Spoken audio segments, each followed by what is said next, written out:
Bonjour, aujourd'hui j'ai le plaisir de vous parler des musicales d'Oscore pour leur 26e édition. Donc j'ai la présence de Claude Hennequin, bonjour, Bonjour. organisateur de ce festival depuis très longtemps. Et vous êtes venu avec Nicolas Blancpain, je ne me trompe pas parce que j'ai toujours des problèmes avec les noms, qui est guitariste et qui est la programmation de votre première soirée le 21 juillet. Alors Bonjour. bonjour.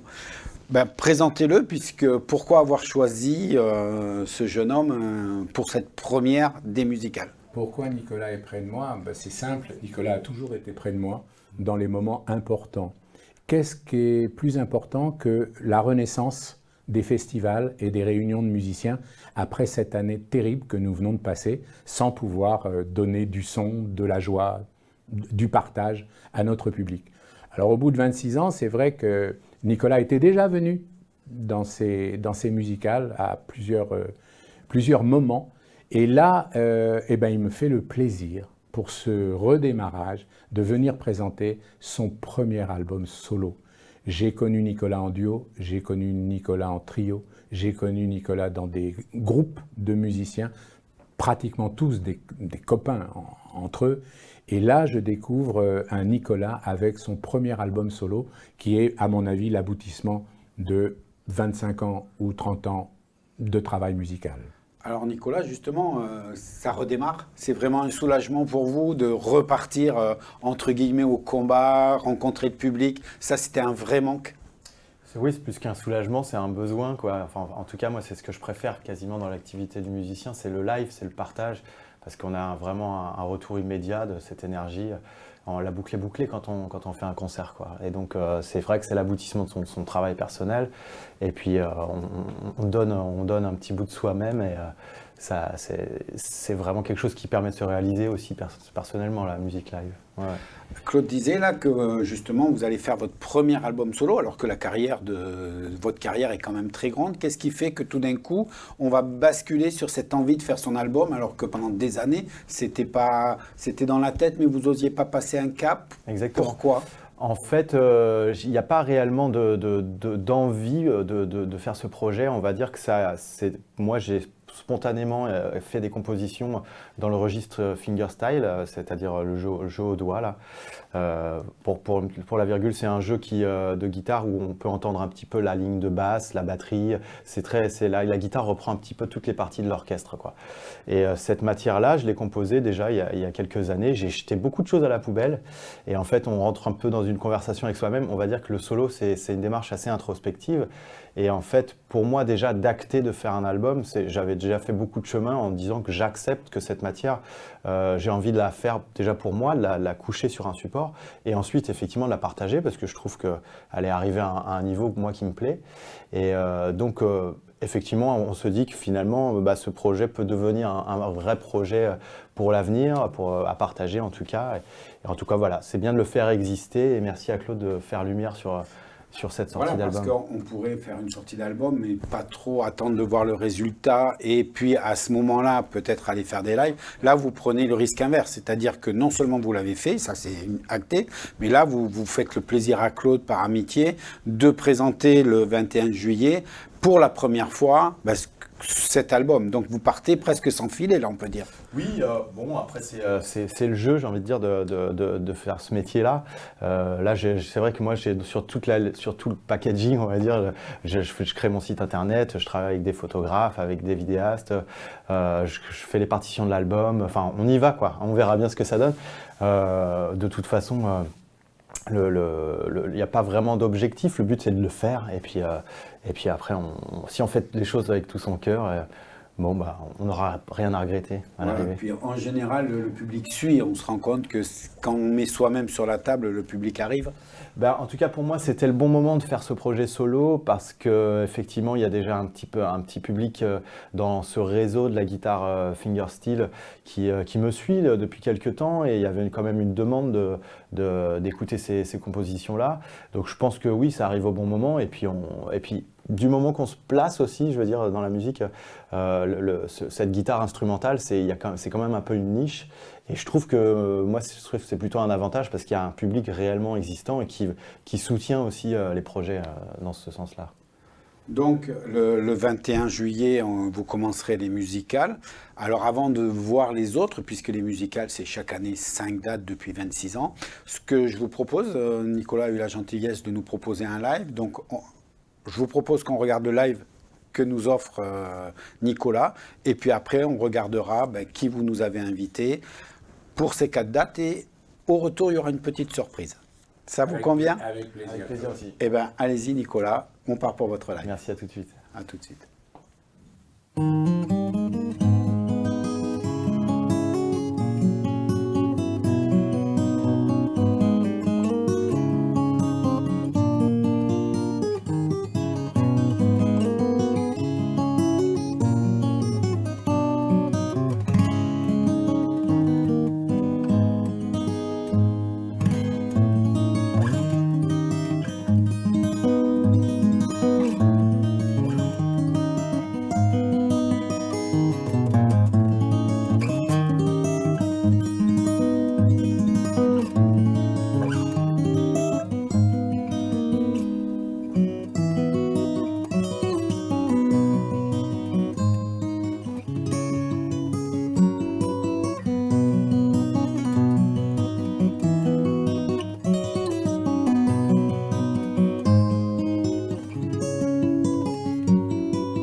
Nous voilà de retour. Alors Claude, toujours là. Oui. Et vous nous avez fait une surprise puisque là, il y a Audrey Hardy sur ce plateau. Bonjour. Bonjour. Alors, on va laisser à Claude la primeur de nous expliquer pourquoi on a transformé Nicolas en Audrey. En Audrey. C'est fort. C'est très difficile en plus. Ah oui, c'est très mais un difficile. Tévéland, on ne recule Mais- devant aucun sacrifice. Ah oui, non, mais bon.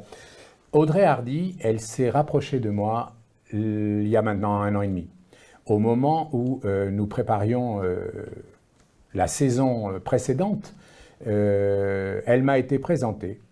Et ma vie n'est faite que de rencontres. Et cette rencontre a été une belle rencontre pour les musicales. Audrey Hardy est une personne qui est très proche de la musique, très proche des créateurs. C'est quelqu'un qui a toujours eu envie d'aller vers eux et de les aider à se développer, à se faire connaître. Et nous avons pris le pari pour cette nouvelle saison des musicales que Audrey me propose un certain nombre de groupes Moi, j'ai fait ce que je savais faire depuis 25 ans. J'ai choisi des thématiques. J'ai choisi le swing, j'ai choisi la New Orleans, j'ai choisi la musique du monde, j'ai choisi la soirée dont je lui ai toujours dit que c'était une découverte, quelque chose d'original. Et elle est partie avec ces 4 thématiques et ben, elle est revenue avec, sur chacune des thématiques, des interprètes, des musiciens. Ben, ça m'a fait très très plaisir de voir qu'elle avait mordu à l'hameçon. Je pense qu'elle est très proche de la pêche. Elle a un avantage, c'est qu'elle connaît la pêche. Et là, je pense qu'elle a fait une bonne pêche. Alors Audrey, quand on vient d'entendre tout ça, ça va être difficile de vous placer parce que déjà Claude, ça fait 25 ans, c'est son bébé. Donc comment on arrive à s'incorporer dans ce projet-là avec une personne comme Claude ? Bon, déjà, je pense qu'on peut dire le feeling, tout simplement. Cette rencontre, vraiment, enfin, ça a été tellement... ça match. Voilà, c'est pareil. Il y a des personnes comme ça où il n'y a rien d'autre à... Du coup, on a envie de partir. Voilà, on y va, moi, les yeux fermés. C'est vrai que ce festival, les musicales, c'est un gros festival qui dure depuis, voilà, maintenant... 25-26 ans. Hein, et du coup, ben, quand il m'a proposé ça, moi je travaille dans le conseil en programmation culturelle et musicale, donc ben, j'ai dit allez, on y va. Alors, vraiment, voilà, c'est un plaisir pour moi. Que les gens se rendent bien compte quand même que c'est pas le feeling, c'est bien, des rencontres, on peut en faire tous les jours, mais il y a quand même du métier derrière. Vous n'arrivez pas comme ça, jeter là et puis prends ton téléphone et appelle. Non, mais il y a des personnes avec qui on a vraiment envie de bosser. Oui. Je veux dire, derrière, vous apportez aussi toute une connaissance musicale qui vous a permis de créer ça. Oui, j'ai un gros réseau. Confiance surtout. Voilà. Ouais. Alors c'est vrai qu'on me connaît aussi sous l'heure du live. Je produis une émission maintenant qui a... Bon, on a fêté les 8 ans au mois d'avril 2021, donc qui me permet du coup de découvrir, de faire découvrir énormément d'artistes. Et donc voilà, le fait d'avoir ce réseau-là me permet de pouvoir placer toutes ces belles pépites un petit peu ici et ailleurs, dont au festival Les Musicales, quoi. Alors, ce que je vous propose, justement, puisque pour la première fois, on va être 2, vous allez être 2 à présenter, eh ben, je vais vous donner une date, vous allez me donner, Claude, la thématique, et Audrey m'expliquera le groupe. Ça vous convient ? Allez, Je trouve ça bien. Ah ouais, C'est moderne. Hein, ça change. On est sur TV, il ne faut pas que les gens l'oublient. Je suis entièrement d'accord. Et on va voir si... La deuxième date, c'est le 28 juillet. Oui, ça te dit quelque chose ? Ouais, ça me dit un petit peu quelque chose. En fait, ça me rappelle la New Orleans. Cette musique qui, moi, m'a toute ma vie passionné, dans la mesure où elle évoque pour moi les années 40, l'Amérique, la liberté de la musique faite par les Noirs. Toute cette musique que je retrouve dans Gershwin, dans les opéras comme Porgy and Bess. Enfin, c'est vraiment une musique qui m'a toujours tenté. Il y a des cuivres, il y a de tout dedans. Et donc, il fallait trouver un groupe pouvant diffuser de la New Orleans. Alors, Crawfish Valley. Voilà. Crawfish Valley. Voilà, donc Claude, elle a trouvé. Et alors, les caractéristiques de ce groupe ? C'est un groupe, alors déjà, il est situé dans la région bordelaise et ils sont quatre passionnés de la culture musicale de la Nouvelle-Orléans. Et Amandine qui est au chant et à la washboard, il y a le trombone, la contrebasse et le banjo. Et c'est vrai que moi, cette musique-là, moi, c'est pareil, je suis née dedans, mon papa, en plus musicien, jouait de la New Orleans, donc c'est génial d'avoir découvert ce groupe qui est passé aussi dans mon émission. Et je ne pouvais pas ne pas le proposer à Claude parce que ça vaut vraiment le détour. Ils touchent un répertoire, ils empruntent vraiment un répertoire de chansons de Bessie Smith, enfin, vraiment, c'est que du bon. Il faut vraiment aller les rencontrer sur scène. Il y a un deuxième album en plus qui va sortir, donc ils vont nous faire l'honneur de nous présenter cet album en live. Donc c'est plutôt pas mal, quoi. Voilà. Donc le 21, on a une découverte solo. Le 28, on a aussi une découverte. C'est l'année des albums. Voilà. Oui, est-ce que le 4 août, on va avoir des découvertes et quelle va être la tendance ? Alors, le 4 août, on est dans le swing. Comment peut-on faire un festival de musique sans entendre de la musique de swing.